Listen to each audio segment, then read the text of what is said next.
He had won. He had defeated the machine, unshackled himself from someone else's command. Freedom was mere moments away. And yet, even as the immense door slowly opened, Stanley reflected on how many puzzles still lay unsolved.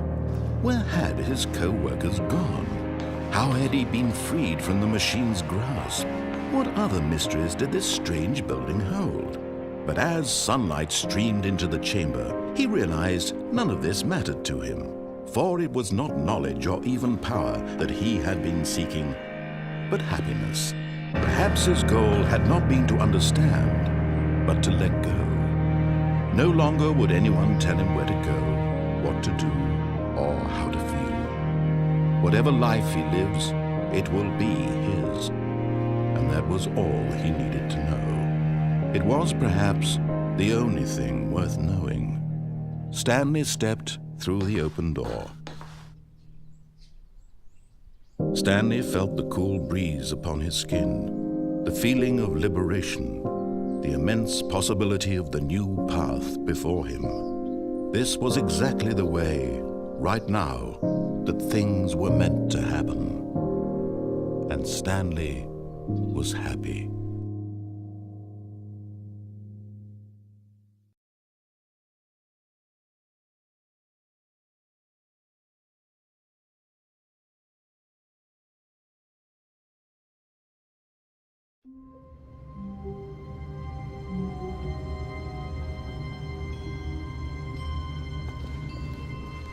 Already this was uncomfortable, and Stanley decided that as soon as he found a new space he felt safe in, that he would never leave it again in his life.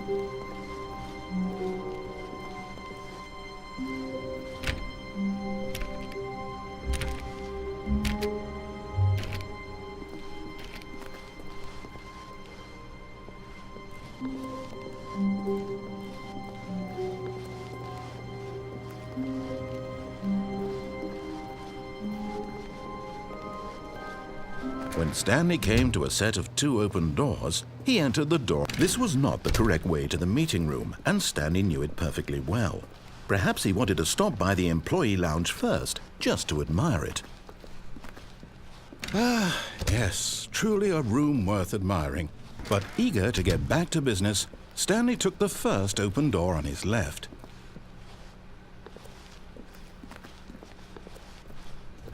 Stanley was so bad at following directions, it's incredible he wasn't fired years ago.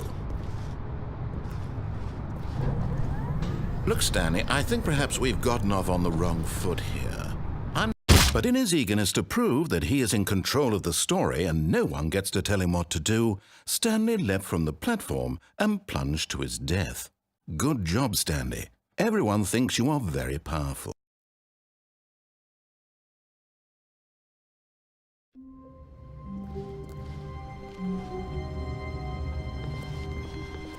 I can't wait to tell this story to my co-workers, Stanley thought. How amusing they'll find it.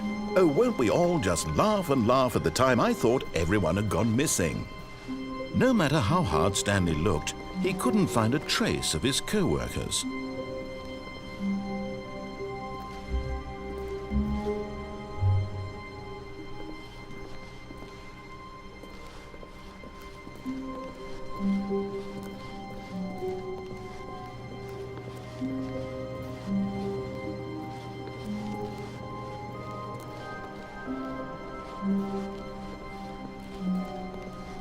When Stanley came to a set of 2 open doors, he entered the door. This was not the correct way to the meeting room, and Stanley knew it perfectly well.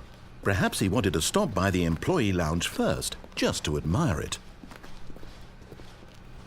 Wow, yes, this room. But eager to get back to business, Stanley took the first open door on his left. Stanley was so bad at following directions, it's incredible he wasn't fired years ago. Look, Stanley, I think perhaps we've gotten off on the wrong foot here. I'm not your enemy, really, I'm not.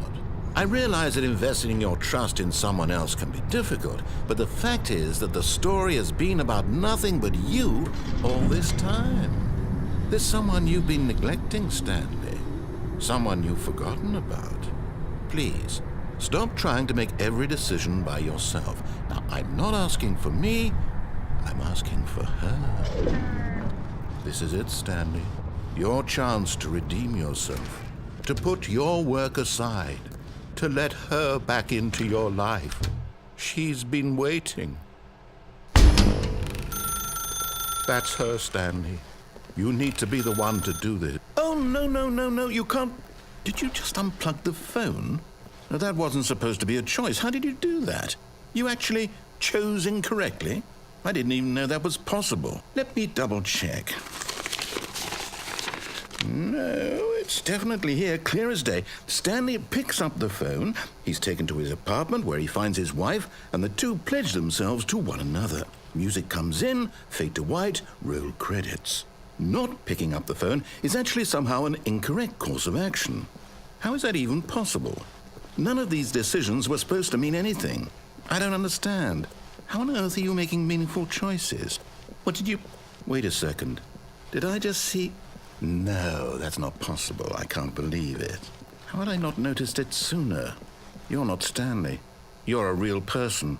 I can't believe I was so mistaken. This is why you've been able to make correct and incorrect choices. And to think I've been letting you run around in this game for so long. If you'd made any more wrong choices, you might have negated it entirely. It's as though you completely ignored even the most basic safety protocol for real-world decision-making. Or did you not grasp the severity of the situation? Well, I won't have that kind of risk on my watch. I'm going to stop the game for a moment so we can educate you properly on safe decision-making in the real world. Please observe this helpful instructional video. Choice. It's the best part of being a real person, but if used incorrectly can also be the most dangerous. For example, in this scenario, a hypothetical real person named Stephen has a choice. He could spend years helping improve the quality of life for citizens of impoverished third world nations. Or he could systematically set fire to every orphan living in a 30-kilometer radius of his house. Which choice would you make? Remember that unlike here, the real world makes sense, and at no time should you make a choice that does not conform to rational logic.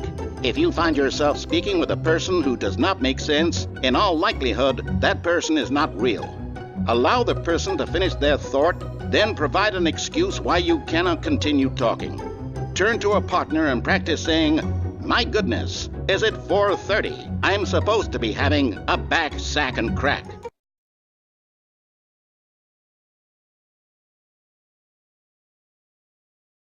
Excellent. Making choices on a regular basis is the best part to a healthy decision-making process. Most medical professionals recommend making at least 8 choices per day. Do you make more than 8? Less? And finally, if you begin to wonder if your choices are actually meaningful and whether you'll ever make a significant contribution to the world, just remember that in the vast infiniteness of space, your thoughts and problems are materially insignificant, and the feeling should subside. At this time, your instructor will guide you in an exercise to test and reinforce the material covered in this video. Welcome back.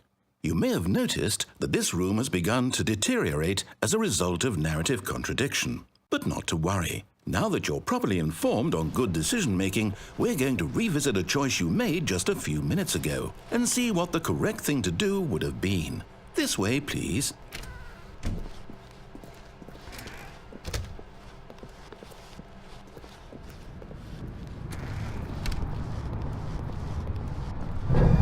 Now that we know your choices are meaningful, we can't have you jumping off the platform and dying.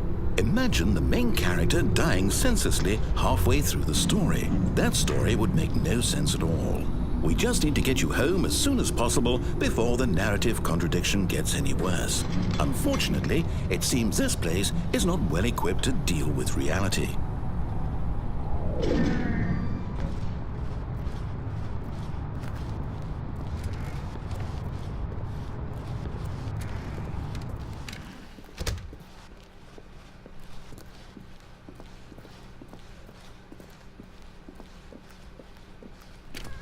Almost there. You'll take